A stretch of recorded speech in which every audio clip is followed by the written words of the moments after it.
Kane battles from the Barbary Coast across southern Europe to the canals of Venice as a band of rogues forms around him in their quest for the fabled Serpent Ring of Set. This is Solomon Kane, The Serpent Ring, issue number 2 from Dine Comics, and there is a lot to unpack in this issue. This issue it has so much going on, but in a good way. It's not one of those where I'm reading and I'm just like, oh god, just hurry up already. I am fully immersed in everything that I'm reading. So we start off with the priest. He's in a mission in Africa, and he's writing to a fellow priest that him and his men have discovered an abomination. And it's this weird skull in the shape of something that our priest has never seen before. And he wants to bring it back and basically reveal it to the other priests and for them to discuss it. And that's when this woman shows up. And this is Shakabet. She's a priestess of Set, and she is pissed off at this priest because she believes that he's going to reveal the forbidden knowledge of her people, and that those who try to expose her people and her people's religion, cult, whatever you want to call it, that they must die. And then that's when another priest shows up, and our original priest, his name is Goncalo, he freaks out because he's like, oh my god, this is me. This has got to be some kind of demon. So he pulls out his cross and he starts saying words that are used in exorcisms. And the priestess burns him alive. So our priest is dead. The village that he's in burns up. And that's when we cut to Venice, where we have Solomon Kane. He's talking to Abramo, who is a Jew, and his daughter, Diamanta. And I bring up the fact that he's a Jew because it plays a part in this. So I'm not saying it because of any anti-Jewish reason or whatever. He lives in Venice, and Venice is very anti-Jewish, at least in this story. He is friends with someone who is a Gentile. And even though Abramo is a Jew, his friend is like, hey man, I don't care that you're a Jew. We're friends, we're family and all but blood. And so he tries his best to kind of help out Abramo. But Abramo kind of lives not a really good life. He is basically stuck to only being able to go to certain parts of Venice. He has a job, but he's not able to make as much as he would if he weren't a Jew. And because of that, his daughter also doesn't have that great of a life. And this is going to play a part later on. This is why I'm bringing it up now. But basically, Solomon Kane has brought an item, and it was the dying wish of a man named Paolo. And Paolo was a Venetian like them, and the two of them get upset. And basically, Abram says that Paolo was my brother by marriage. He was a friend. He was a colleague. And though he was a Gentile, he arranged a position for me at the Biblioteca. He was a man without prejudice. So you have come on this hard journey to bring me this item. Do you know what it is? Do you know about the Serpent Ring of Toth Ammon? And so then he explains what it is. So Abram says that 40 years ago, the Sultan and his Turkish forces drove the Knights of the Order of St. John from Cyprus. For 7 years, the Knights roamed across Europe. Though landless, the order was still a power. And to gain an ally in a southern defense against the Turks, the King of Sicily granted the Knights the island of Malta. And so the Knights went there, and with great wealth amassed from the Crusades, they built fortifications. They built basically an entire city. And 2 years ago, an excavation was made to expand the city, and one of the knights, an Argonian named Rolando Zarza, made a discovery. Zarza did not know exactly what he had discovered, so he brought along Paolo and Abramo to Malta to examine the find. And inside, they basically see what looks like an image belonging to Seth. So Abramo explains that before us was an image we had read of only in the rarest tomes, the Serpent Ring, the jewel with which the magician Toth Ammon rose to prominence and wealth in ancient Stygia. So the temple, the remnants from the worshipper suggest that we go to Africa to search. So this ring basically grants a lot of power to whoever holds it. It was able to give Toth Ammon prominence and wealth in ancient Stygia. So you can kind of guess that Zarza wants to find this ring. And we even have a moment where another knight shows up and says, hey, I saw your light. What drives you out on such a night? Zarza kills the knight and hides the body before Abramo and Paulo can show up. And so Solomon Kane's like, okay, well, what of Zarza? What happened to him? And Abramo explains that Paulo wrote to him but received no response. 5 months later, he contacted us. Zarza left Malta quietly. Something must have happened between him and the order. And he looks at the serpent icon that Solomon Kane delivered, and he's like, the only thing I can't understand is why was Paulo's final words to bring this item? This statuette is only a few months old. It's worthless. And so Diamanta takes the statuette and she smashes it, and inside is a map.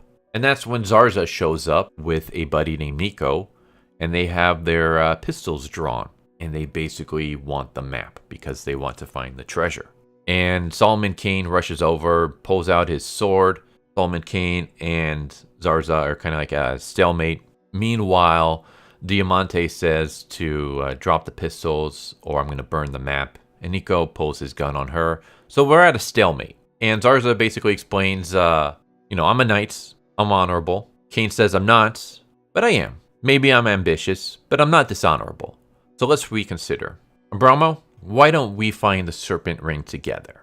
You once believed it was part of a greater treasure, a hoard of gems and jewels. There's going to be enough for everybody. We can all be rich. And you can bring your daughter, and we can leave this hovel behind. So this is why I mentioned the whole Jewish thing and why he was, the way he was treated earlier, is because Zarza is like, why don't you come with me?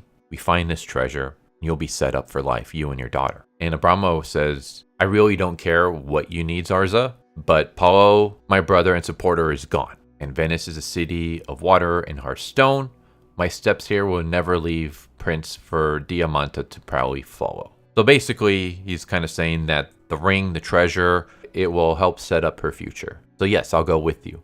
And Diamante is like, all right, we will go, but the Englishman, Solomon Kane, comes with us. So Solomon Kane joins the journey. So we basically have a begrudgeful team up between Kane, Abramo, Diamanta, and Zarzo and Nico. Which, I don't know, I've always kind of liked stories like this where we have two people who are greatly opposed to each other. Like they're pretty much enemies, but they have a common goal. And so they're like, all right, let's work together towards this common goal. But there's always just that whole, like, we can't fully trust each other, but we have to work together. Something about that just always, it's always an intriguing trope to me. So I kind of like that we have this, like, begrudging teamwork having to be made between these groups. But we cut back to the mission in Africa where we see this African show up, and he comes across a village. It's all burned down. Everyone is gone. Everyone's burnt. And the priest from before shows up. And as we know, this isn't the actual priest.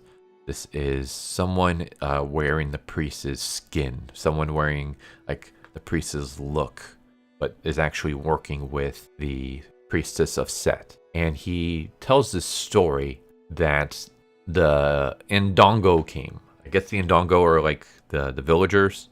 So he basically makes up the story about how the villagers came and betrayed the church and burned down the village because they were anti-Christian and they didn't believe in God and that they wanted the skull of the serpent man.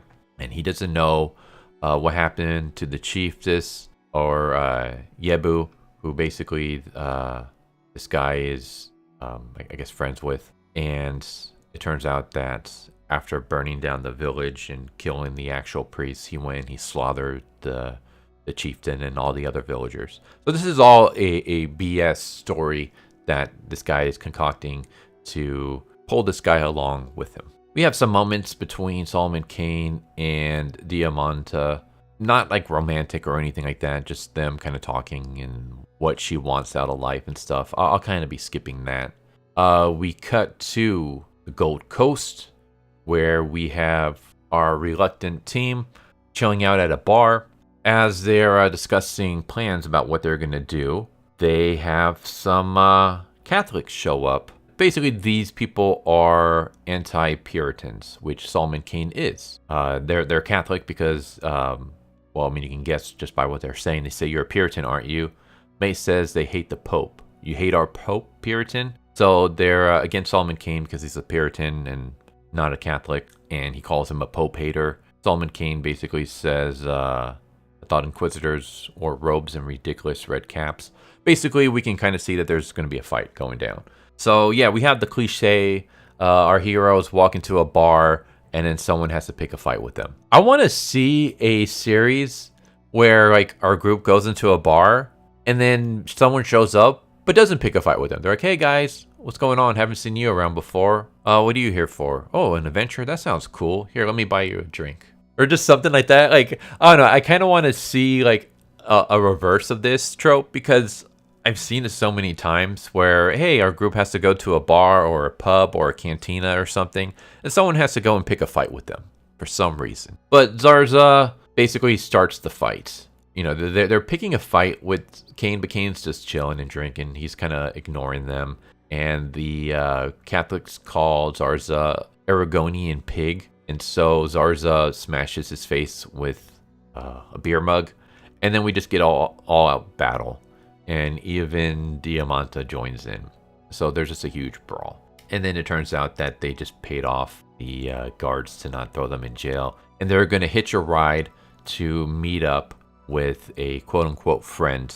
And that friend ends up being the quote-unquote priest, who we all know is actually a snake man in disguise. So that's Solomon Kane, Serpent Ring, issue number 2. I like this issue a lot. I had some of my qualms with the first issue, even though I enjoyed it. I kind of thought like it's kind of weird of Solomon Kane to become a pirate. Well, I guess he wasn't technically a pirate. He was technically a privateer. But a privateer is basically a pirate. It's just a government-sanctioned pirate. So I was always like, that's not something that Kane would do. The way that he views good and evil, it's very black and white. To him, privateers are the same as pirates. So I had some like qualms with them. If they can mess something up like that, maybe they'll ruin his character even more as the story goes along. So far, I would say no. So far, he seems to be pretty in character. I like the story. I like where it's going. I like the different setups that we got, where we have the Snake Man killing a priest, burning the village, and disguising himself as a priest. And now he's going to be meeting up with the group. We have our group that's basically reluctantly working together. And so there's always the constant moment where a betrayal can happen at any moment. So that kind of raises the stakes. The whole like mystery of the Ring of Set and stuff. Like there's a lot of here that's very, very intriguing to me. And yeah, I enjoyed this issue a lot. I would recommend this series so far. So far, so good. We'll see if it stays that way until the end. But so far, I'm enjoying what we got here. So I highly recommend checking out Solomon Kane, The Serpent Ring, if you're a fan of Solomon Kane. It's been a fun, enjoyable ride so far. And yeah, I really like this issue. So there you go. Hope that you enjoyed. Hope to see you next time. Take care. Later. Thank you for watching my video. I hope you enjoyed it. If you didn't, I still want to thank you for watching it this far, and I hope the next one is more to your liking. With that said, thank you once again, and I hope you guys and gals have a good one. Later.